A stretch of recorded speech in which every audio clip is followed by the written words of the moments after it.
Hi, this is Andrew from Immerse Games. In this storyline, students will learn about how the body uses food to promote cell growth and repair. Students will first be directed to Alicia near the Tyto Academy, who tasks them with creating a new and improved food product, or chow, for the Panganog animals at the Rehabilitation Center.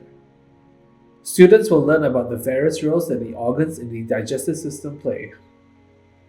Next, students will learn about fats, proteins, and carbohydrates, and the specifics of how the body is able to break them down. They will observe enzymes breaking down these components under a microscope.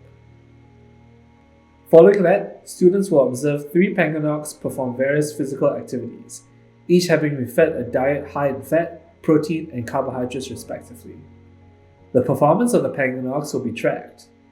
Based on their performance, students are able to broadly glean the role these nutrients play in the body.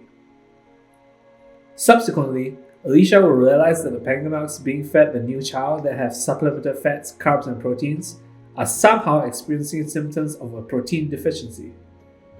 Students will then learn about different forms of protein that, if ignored and deficient of, the body cannot utilize to produce other proteins such as collagen, even if other proteins are present.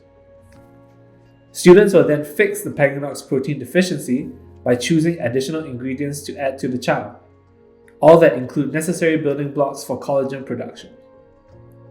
Finally, Alicia will task students to learn about cell respiration, and through observing cell functions, discover how oxygen intakes correlate with food intake and exercise. At the end of the storyline, Alicia will reward students with a bevy of rewards, including a chance to feed the Panganogs in the rehab center.